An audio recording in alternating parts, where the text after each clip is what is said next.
Hello बच्चों, तो आज हम प्रिंसिपल ऑफ मैथमेटिकल इंडक्शन का फोर्थ लेक्चर लेकर आए हैं।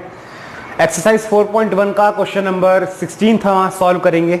यहाँ से स्टार्ट करेंगे और 24th क्वेश्चन जो लास्ट क्वेश्चन है एक्सरसाइज का, वहाँ तक इसको खत्म करेंगे। तो 16th क्वेश्चन क्या कहता है आपसे, 1/1 इंटू 4 प्लस 1/4 इंटू 7, ऐसे ही करते करते 1/3n-2 into 3n-1 term, in terms का 3n+1 टर्म, इन टर्म्स का जो सम है ये हमें रिलेशन प्रूव करना है कि ये इसके इक्वल है। तो ये ट्रू स्टेटमेंट है जो हम करते हैं हमेशा।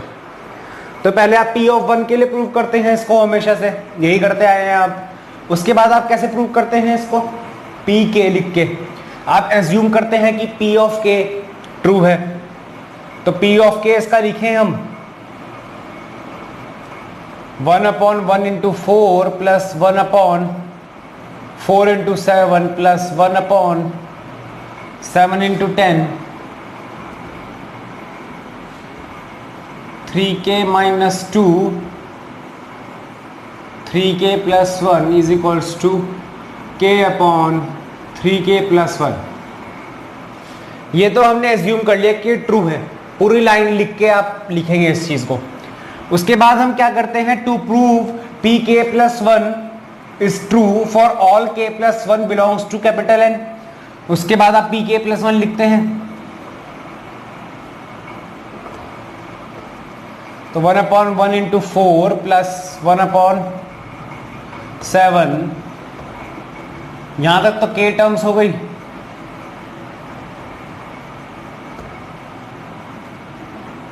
इसके बाद k+1th टर्म क्या होगी, इसके बाद k+1 टर्म क्या होगी, 3k+1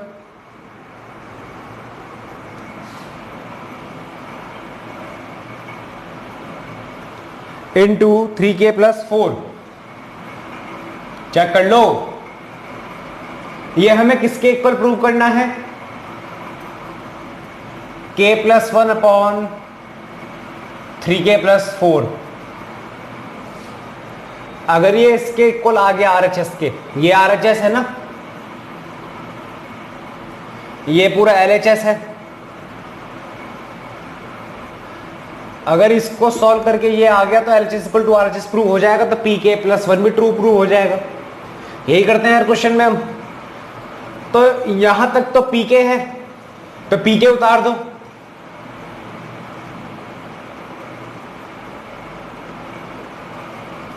और ब्रैकेट में आएगा आपका प्लस, ब्रैकेट हटाई दो चलो,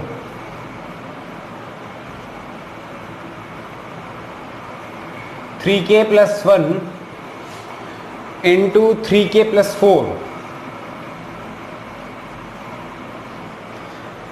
ठीक है, ये प्लस साइन है बीच में।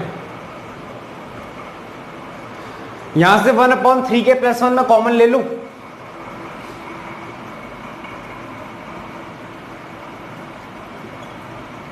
तो अंदर क्या बचेगा, k+1/3k+4, यही बचेगा, बिल्कुल बचेगा।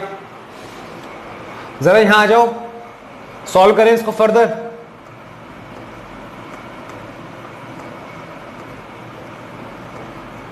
1/3k+1, वहां जब एलसीएम लेंगे तो क्या बचेगा, 3k² प्लस 4k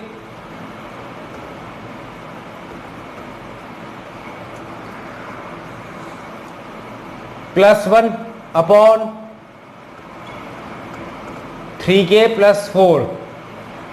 ठीक है, अब एक काम करो, इसको ऐसे लिख दो। जब सिचुएशन ऐसी फंसती है तो हम हर बार क्या कर रहे हैं, हम पिछले कुछ क्वेश्चंस में जब भी इस तरह की कोई क्वाड्रेटिक इक्वेशन फंसती है या इस तरह की कोई भी इक्वेशन फंसती है, तो हम वहां पे इसको फर्दर सॉल्व करने के लिए क्या कर रहे हैं, पिछले कुछ क्वेश्चंस में हम उसको स्प्लिट कर रहे हैं। अब स्प्लिट करके आपको RHS में 1/3k+4 तो चाहिए, तो इसको तो एलिमिनेट मत करो, ये तो कॉमन सेंस की बात है। हमें कुछ ऐसा करना है कि ये एलिमिनेट हो जाए, तो हम इसको जरा स्प्लिट करें।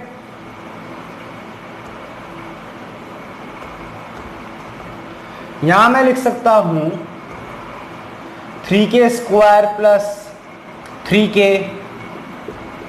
Plus k plus 1 upon 3k plus 4। ठीक है, अब यहां से 3k कॉमन लो तो ये क्या लिखा जाएगा, 1 अपॉन 3k प्लस 1। यहां से मैंने 3k कॉमन लिया तो k प्लस 1, यहां से मैंने 1 कॉमन लिया तो k plus 1 upon 3k plus 4। यहां आ जाओ, इस जगह यहां लिख रहा हूं मैं इसके बाद, तो ये क्या बन जाएगा 1 अपॉन 3k प्लस 1 और यहां बन जाएगा आपका 3k plus 1 into k plus 1 upon 3k plus 4। इससे ये कट गया तो आपका आंसर क्या आया, आपका आंसर आया k plus 1 upon 3k plus 4। Check कर लो RHS यही है, जी हाँ बिल्कुल यही है हमारा RHS। तो क्योंकि हमने pk और pk प्लस 1 को, pk प्लस 1 जो है वो ट्रू है whenever pk is true, तो हम ये by principle of mathematical induction ये बोल सकते हैं कि p of n is true for all n belongs to capital N। ये लाइन तो आपको अब तक रट चुकी होगी हर क्वेश्चन के बाद।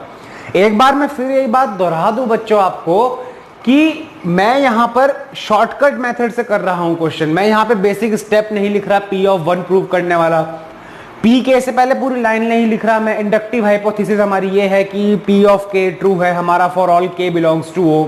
उसके बाद मैं वो लाइन नहीं लिख रहा to prove pk plus 1 is true for k plus 1 belongs to N natural number. यहां पे एंड में मैं आपको जो लाइन बोलता हूं लिखने के लिए वो नहीं लिख रहा। तो मैं बहुत लिमिटेड स्पेस के कारण बहुत लिमिटेड तरीके से क्वेश्चन सॉल्व कर रहा हूं, और जो कि सही भी है, क्योंकि मैं आपको स्टार्टिंग के 1-2 क्वेश्चन में ही बता सकता हूं क्या थ्योरी बीच में आपको ऐड ऑन करनी होती है। जैसे फिजिक्स की डेरिवेशन में होता है कि मैं आपको डेरिवेशन में 1-2 डेरिवेशन में बताता हूं कि लेट अस सपोज हमने ये बॉडी एज्यूम करी, इसका मास ये है, लेंथ ये है, फलाना ढिमकाना जो भी है। मैं हर डेरिवेशन में वो लाइन यहाँ पे नोट नहीं कराऊंगा या बोलूंगा नहीं, मैं अगली डेरिवेशन में क्या करूंगा, डायरेक्ट डेरिवेशन करनी स्टार्ट कर दूंगा। वो थ्योरी जो है आपका एक पैराग्राफ होता है थ्योरी का 4-5 लाइनों का, वो आपको लिखनी चाहिए, क्योंकि आपकी भले ही डेरिवेशन सही हो। मैं यहाँ फिजिक्स की बात कर रहा हूँ, यहाँ क्वेश्चन पे भी लागू होती है ये बात। आपका भले ही क्वेश्चन सही हो, आपका भले ही डेरिवेशन सही हो, लेकिन अगर वो 5 मार्क्स के एग्जाम में आई है तो आपको सिर्फ 3 नंबर मिलेंगे, क्योंकि इस बात के नंबर कटते हैं। तो ये बात आप ध्यान रखिए, ठीक है। फिलहाल आप इसको नोट कर लो, उसके बाद हम नेक्स्ट क्वेश्चन करते हैं।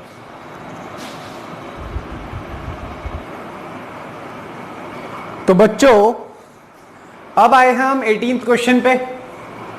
यहां पे आप लोग देखोगे अब इनइक्वालिटीज वाले question principal of mathematical induction में स्टार्ट हो गए हैं, और मैक्सिमम मेरा आइडिया ये रहता है, जो मैं ट्रेंड देखता हूं स्कूल्स में, कि प्रिंसिपल ऑफ मैथमेटिकल इंडक्शन से अगर क्वेश्चन देते हैं तो इनइक्वालिटी वाला देते हैं। ऐसा नहीं है कि जो हमने स्टार्टिंग के 16 क्वेश्चन करे वो वेस्ट है, लॉजिक वहां जो सीखा था वो लॉजिक यहां पर लगेगा।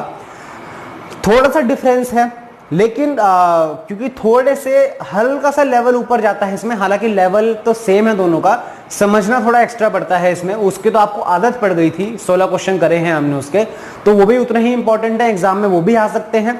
लेकिन जहां तक मेरे को लगता है कि इसकी तरफ थोड़ा तवज्जो ज्यादा रहती है टीचर्स की।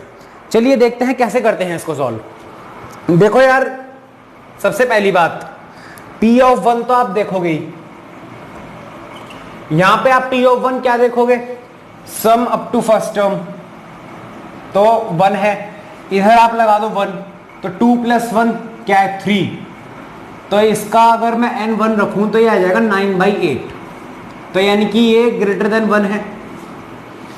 तो यहां पे कंडीशन ट्रू है, 1 इज लेस देन 9/8, ये कंडीशन तो ट्रू प्रूव हो गई।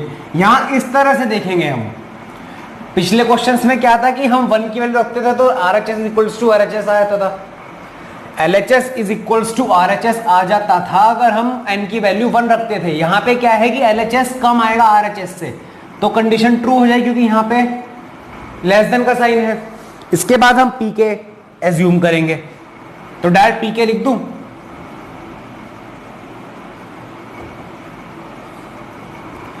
अच्छा, assuming p of k is true for all k belongs to capital N, तो pk क्या आएगा हमारा 1 + 2 + 3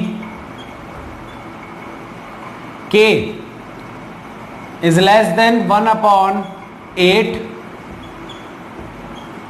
2k + 1 का स्क्वायर। ठीक है, ठीक है, इसको जुका तो रहने दो। अब मैं पूरी लाइन लिखूंगा इस क्वेश्चन में। To prove p of k + 1 is true for all k + 1 belongs to capital N whenever p of k is true। Same line है जो हम लिखते थे कि अब हमें प्रूव करना है कि pk + 1 भी ट्रू है for all k + 1 belongs to a natural number, जब जब pk ट्रू है। और pk तो हम ट्रू मान चुके हैं, एज्यूम कर चुके हैं, इंडक्टिव हाइपोथेसिस है हमारी। जरा pk + 1 स्टेटमेंट लिखो यहां पर, pk + 1 स्टेटमेंट लिखते हैं। ठीक है, अब देखो 1 + 2 + 3 प्लस k + k+1, ये हमें प्रूव करना है कि ये लेस देन है किससे 1/8 2k + 3। यहां k+1 रखोगे तो k + 2k + 3 हो जाएगा का स्क्वायर। ठीक है, हमें इससे लेस प्रूव करना है ये। अब यहां पे एक काम करो कि इस वाले पार्ट को आप कैपिटल A एज्यूम कर लो, इस वाले पार्ट को आप कैपिटल A एज्यूम कर लो, सिर्फ RHS वाले को इसके। ठीक है, अब इसके बाद एक लाइन लिखो, from pk we know that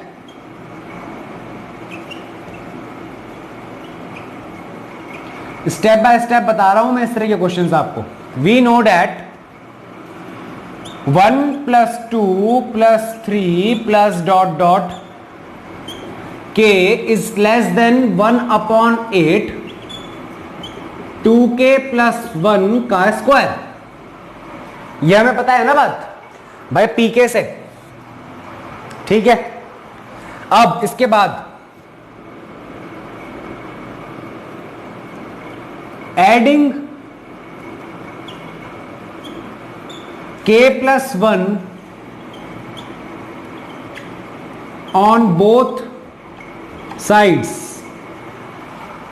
adding k + 1 on both sides,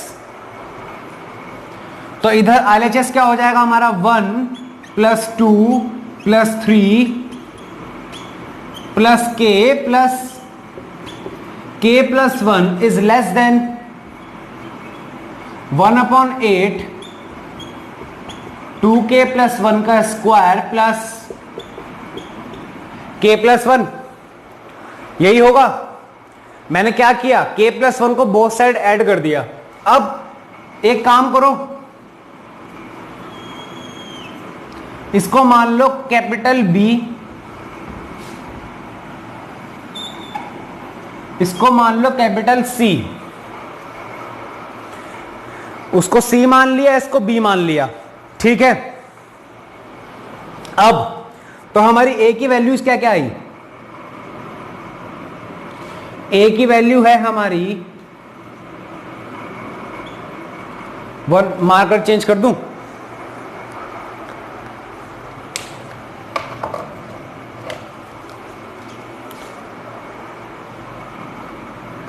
A की वैल्यू है हमारी 1/8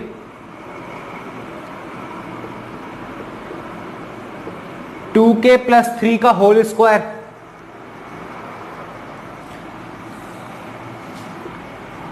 c की वैल्यू, c की वैल्यू क्या है हमारी 1/8 2k प्लस 1 का whole square plus k plus 1। ठीक है, और एक चीज क्या आई हमारे सामने निकल के कि b जो है वो लेस देन c है, b जो है वो लेस देन c है। ये कंडीशन हमारे पास गिवन है। b हमारा है क्या कायदे में pk प्लस 1। ध्यान से देखो, जरा टैली कर लो, b और pk प्लस 1 में फर्क तो नहीं है एलएचएस में दोनों के। ठीक है, जरा इसको यहां तक आप नोट कर लो, फिर मैं आगे का बताता हूं।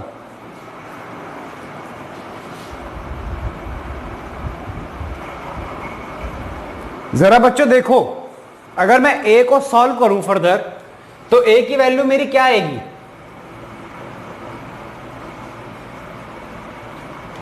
1/8 4k स्क्वायर प्लस 9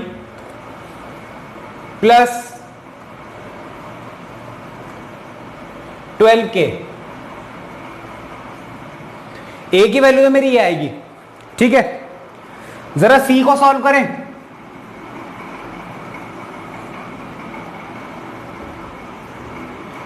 टू के square 4k square plus 1 plus 4k upon 8, यही आएगा, प्लस k प्लस 1। जरा एलसीएम लो तो ये आ जाएगा 4k square plus 4k plus 1 plus 8k plus 8। ठीक है, अपॉन में 8, तो ये आ जाएगा आपका 4k square plus 12k plus 9 upon में 8। जरा देखो a और c इक्वल नहीं है।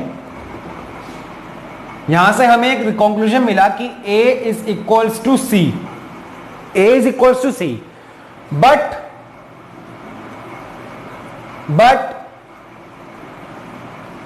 b is less than c। इसका क्या मतलब हुआ, implies b is less than a also. भाई b जो है वो c से छोटा है और c a के इक्वल है, तो जाहिर सी बात है कि जो b है वो a से छोटा होगा। अब जरा इसको वैल्यूज रख दो b और a की, यानी कि 1 plus 2 plus 3 plus k plus 1 is less then, किससे छोटा है? क्या आई थी हमारी k प्लस 1 वाली वैल्यू 1/8। c की a की वैल्यू क्या थी 2k प्लस 3 का स्क्वायर, और यही तो हमारा RHS था, ये हमारा LHS था, ये हमारा RHS था। तो इसके बाद फिर वही लाइन कि pk plus 1 is true for all k plus 1 belongs to capital N whenever pk is true,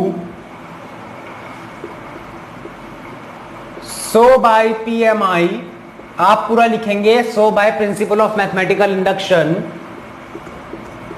P of n is true for all n belongs to capital N। हो गया क्वेश्चन, नोट कर लो।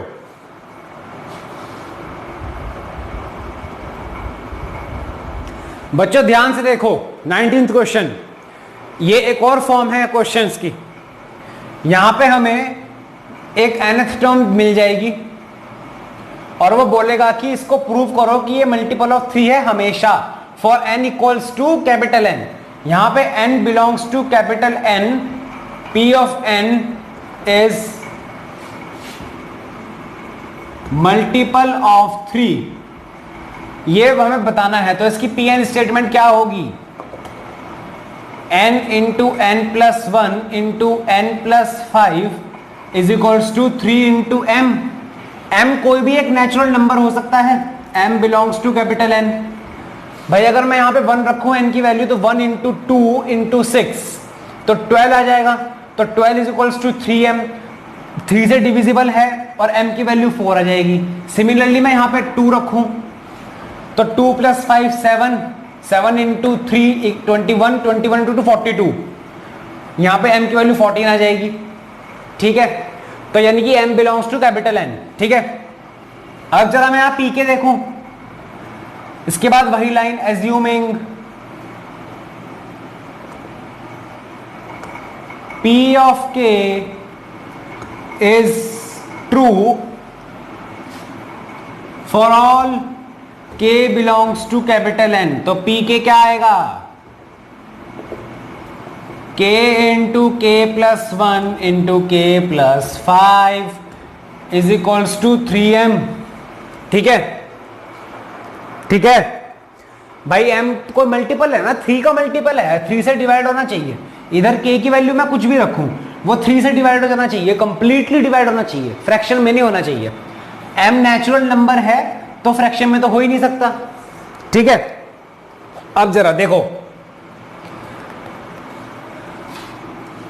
यार, वो line लिखूंगा दोबारा, to prove p k plus 1 is true for all k plus 1 belongs to N natural number whenever p k is true.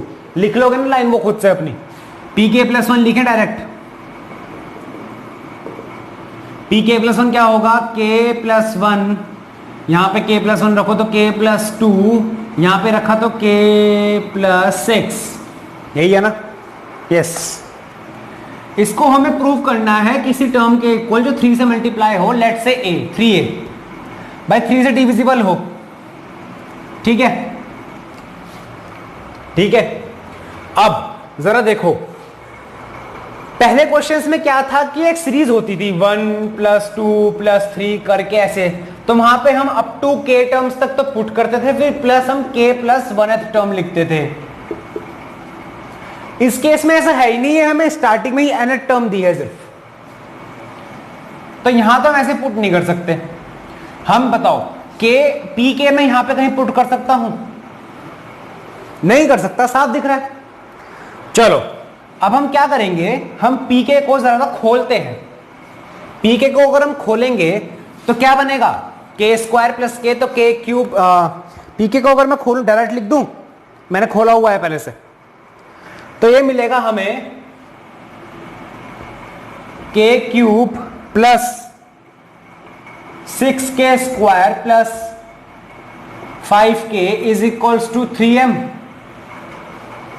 ठीक है, अब जरा pk प्लस 1 खोलो आप लोग, तो pk प्लस 1 खोल के आपको मिल रहा है, यार खुद से खोल लेना, मैं डायरेक्ट खोल रहा हूं, k क्यूब प्लस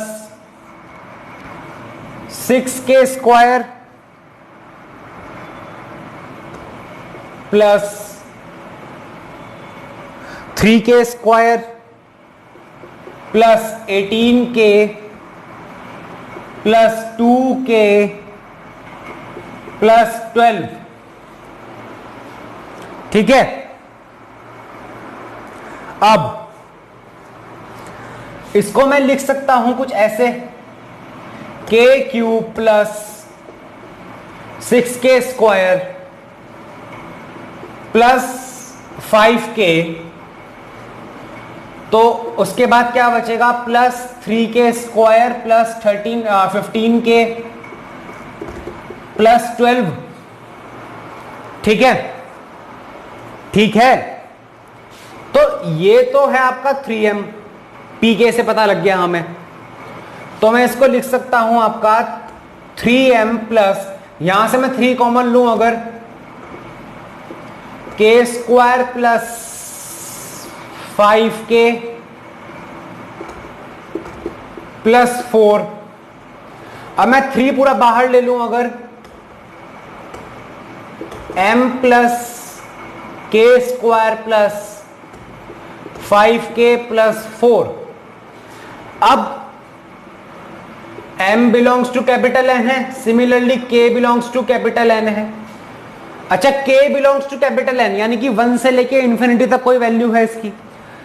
अब 1 2 3 4 5 6 7 8 9 10 अप टू कहीं भी तक आप k की वैल्यू कोई भी रखो तो k स्क्वायर की वैल्यू फ्रैक्शन में तो नहीं आएगी, यानी कि k स्क्वायर भी नेचुरल नंबर रहेगा।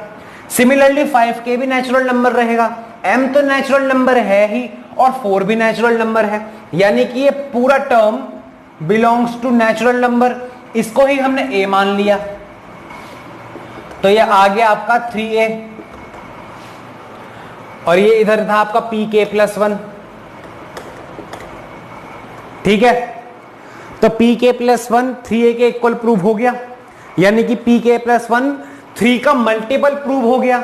इसके बाद फिर वही line, since we have prove that pk plus 1 is true for all k plus 1 belongs to n natural number whenever pk is true, so by principle of mathematical induction we can say that p of n is true, that is p of n is a multiple of 3 for all small n belongs to capital N। Note कर लो question, concept समझ में आया? क्या था concept, दोबारा बताऊं एक बार। हमने pn स्टेटमेंट लिखी इसकी, हमने p के सेम स्टेप्स वही हैं, हमने एज्यूम करा कि p के ट्रू है for all k belongs to capital N, हमने p के स्टेटमेंट लिख दी, हमने pk को खोल के रख दिया। क्यों खोल के रखा?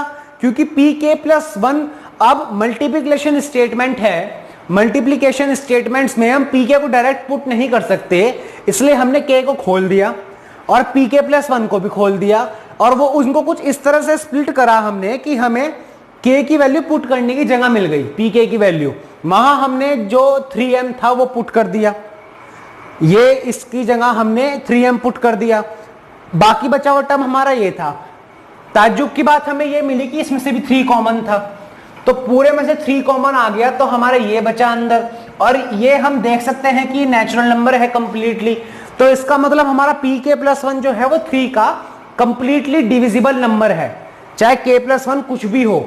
तो उससे हमने ये प्रूव कर दिया कि pk अगर ट्रू है तो pk प्लस 1 भी ट्रू है, और जब ऐसा होता है तो प्रिंसिपल ऑफ मैथमेटिकल इंडक्शन के अनुसार आपकी pn स्टेटमेंट भी ट्रू हो जाती है।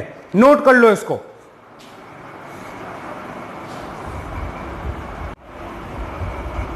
अब हम क्वेश्चन नंबर 21 की तरफ रुख करेंगे अपना।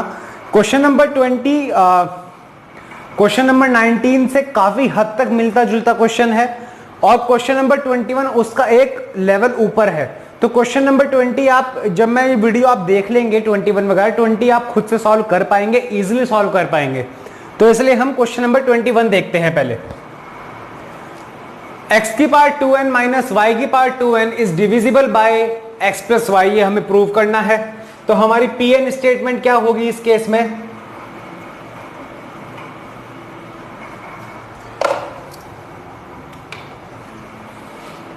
हमारी pn स्टेटमेंट होगी x की पावर 2n माइनस y की power 2n is equals to x plus y into m। ठीक है,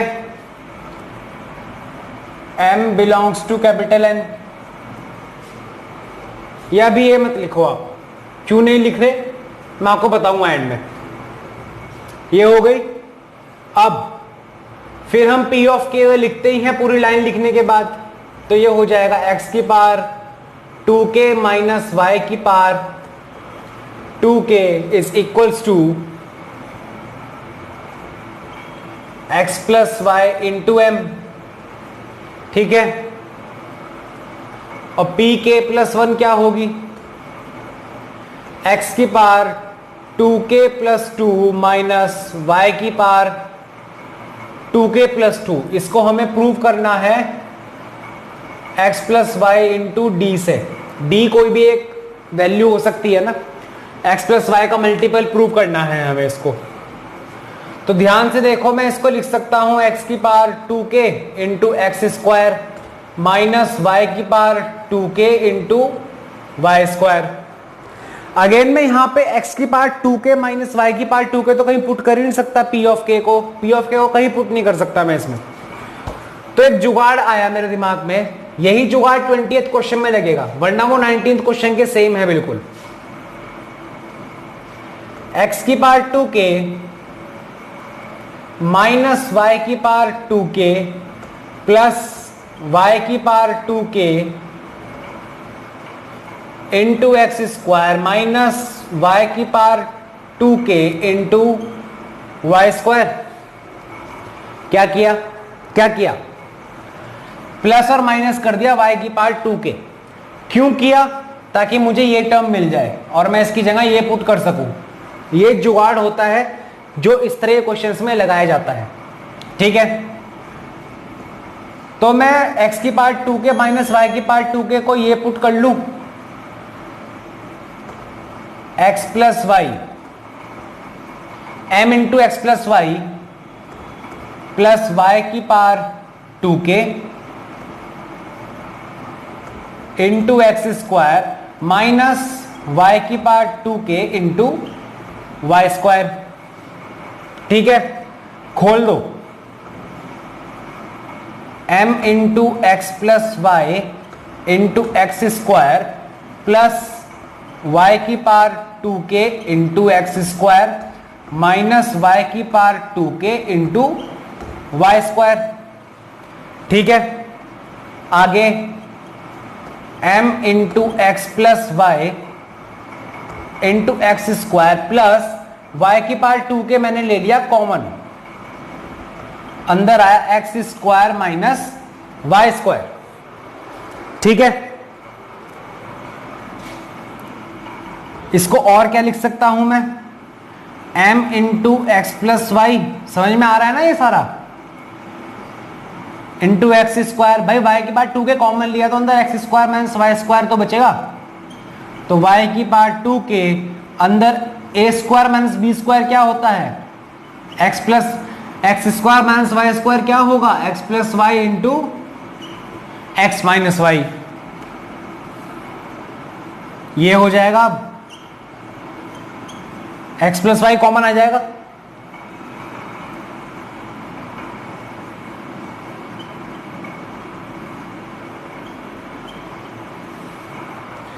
ठीक है, अब देखो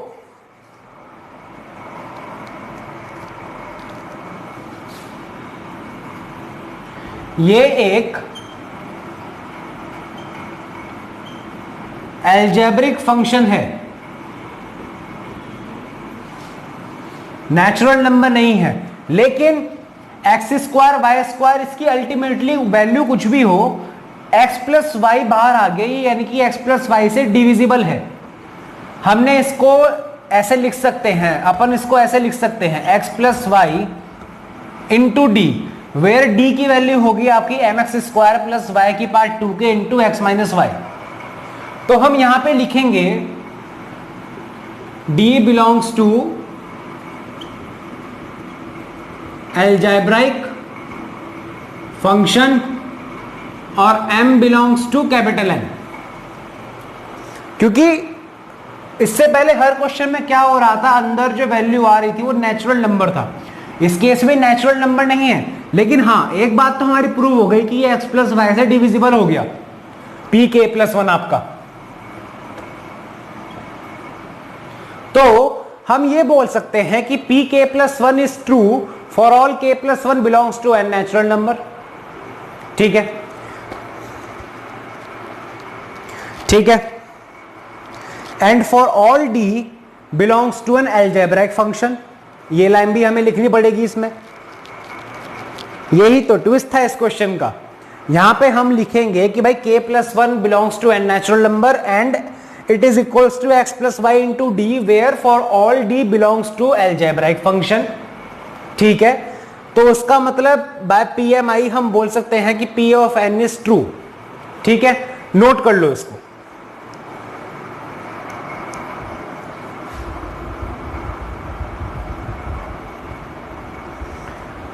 22nd और 23rd क्वेश्चन बिल्कुल सेम पैटर्न पे है 21 वाले, 24th क्वेश्चन बिल्कुल सेम पैटर्न पे है 18th या 19th क्वेश्चन वाले, लेकिन फिर भी लास्ट क्वेश्चन है तो इसलिए हम एक बार करने की प्रयास करेंगे।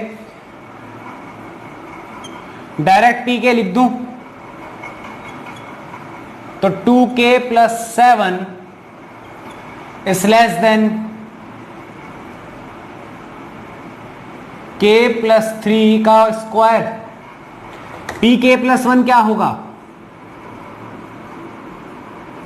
यह हमें प्रूव करना है। pk + 1 तो 2k, k की जगह k + 1 रखो तो 2k + 9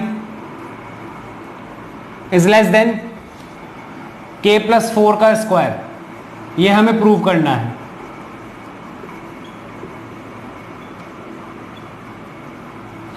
इसको तो मान लो आप c,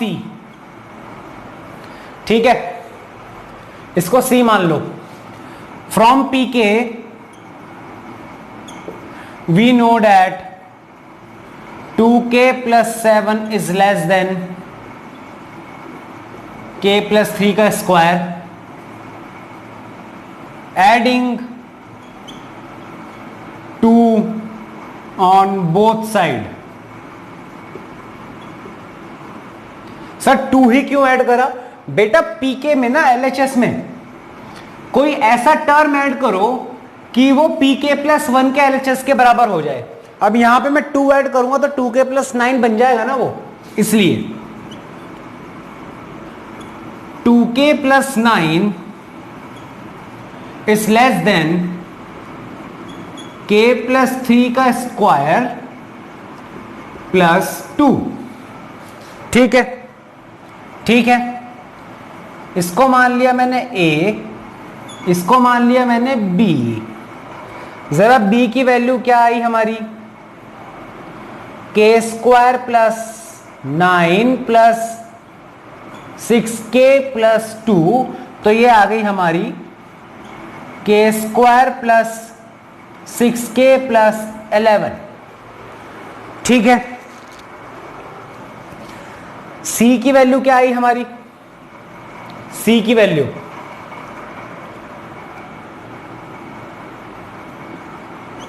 k² + 16 + 8k। ठीक है, जरा ध्यान से देखो, जरा ध्यान से देखो, k belongs to natural number है तो कोई फ्रैक्शन तो होगा नहीं इनमें। k² में, 8k में, 6k में, सॉरी 6k में और k², इनमें सब में जहां भी k का टर्म्स है। तो इमेजिन करो k की वैल्यू आप 1 2 3 4 कुछ भी रखो तो k² दोनों का सेम रहेगा। ठीक है, k² और k² दोनों का सेम रहेगा। यहां पे कांस्टेंट क्या है 11, यहां पे क्या है 16, यानी कि c का बड़ा कांस्टेंट है और एडिशन में है तो c का पलड़ा थोड़ा भारी हो गया। अब आ जाओ सिंगल k वाली टर्म्स पे।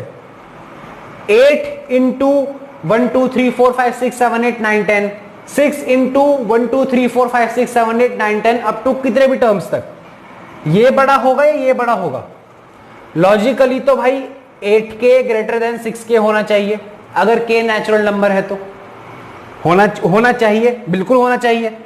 लॉजिकली 16 भी बड़ा है 11 से और k² तो कॉमन आ गया हमारा। तो यानी कि लॉजिकली यहां पे हम देख सकते हैं कि c जो है b से बड़ा है, c जो है b से बड़ा है, या हम इसको लिख सकते हैं कि b जो है वो c से छोटा है। बट हमें यह भी पता है कि a है वो b से छोटा है। भाई a b से छोटा है और b c से छोटा है तो जाहिर सी बात है a तो c से छोटा होगा ही। और a था क्या हमारा k + pk1, pk + 1, 2k + 9 था, इज लेस देन k + 4 का स्क्वायर। ये तो pk + 1 था हमारा और ये हमारा RHS था, तो हमारा काम बिल्कुल प्रूव हो गया। तो यानी कि pk + 1 is true for all k+1 belongs to capital N when pk is true. तो by principle of mathematical induction Pn is true for all n belongs to capital N। यहां पर हमारा प्रिंसिपल ऑफ मैथमेटिकल इंडक्शन की exercises होती हैं खत्म। अब प्यारे बच्चों, अब जो आपका रहेगा, दिख रहा है ना कैमरे में सब कुछ? हाँ दिख रहा है। अब हम जो नेक्स्ट लेक्चर स्टार्ट करेंगे, हम फिर से फिजिक्स पे स्विच करेंगे। हमारा अब लेक्चर स्टार्ट होगा वर्क, एनर्जी एंड पावर का। मजा आएगा पढ़ने में, थोड़ा सा लेंथी टॉपिक है। मेरे हिसाब से अगर मैं मंडे से स्टार्ट करता हूं, जो मंडे आ रहा है, या शायद मंडे को आप वीडियो देखोगे, मंडे को ही आप मेरी वीडियो देख रहे होंगे पहली वर्क एनर्जी पावर की, तो मंडे से लेके सैटरडे तक मैं कोशिश करूंगा कि वर्क एनर्जी पावर आपका कंप्लीट हो सके। बाकी देखते हैं जैसी प्रभु की इच्छा, भगवान की इच्छा, कब तक कंप्लीट होता है। अच्छी तरह से न्यूमेरिकल्स देखेंगे उसके अंदर, क्योंकि काफी बच्चों का एक फीडबैक आ रहा था कि सर अगर हो सके तो न्यूमेरिकल्स थोड़े से और बढ़ा देना। मैं इसलिए नहीं बढ़ा रहा था क्योंकि मैथमेटिक्स और फिजिक्स का दोनों का सिलेबस एक साथ कंप्लीट करना है 11th क्लास के लिए, और प्रैक्टिस तो आप अपने घर पे कर ही सकते हैं न्यूमेरिकल्स की। और मेरा एक मोटो और भी था कि जब मेरा फिजिक्स का पूरा कोर्स कंप्लीट हो जाएगा तो मैं, क्योंकि मैथमेटिक्स में तो मैं एनसीईआरटी पूरी सॉल्व साथ के साथ करा देता हूं प्रैक्टिस के लिए, क्योंकि मैथमेटिक्स में सिर्फ क्वेश्चंस होते हैं न्यूमेरिकल बेस्ड, फिजिक्स में आपकी थ्योरी भी होती है। तो फिजिक्स में मैंने सोचा हुआ था कि अगर दिसंबर तक हमारा कोर्स कंप्लीट होता है तो हम हर हफ्ते, हमारे पास लगभग 8 हफ्ते बचेंगे, तो हम हर हफ्ते में 2 चैप्टर्स की कंप्लीट एनसीईआरटी सॉल्व करेंगे, एडिशनल एक्सरसाइजेस। तो हमारी जनवरी मिड तक हमारी वो भी कंप्लीट हो जाती। चलिए देखते हैं कैसे हम अनफोल्ड करते हैं इन सारे इवेंट्स को। अगले लेक्चर तक के लिए अपना ध्यान रखिए। Thank you.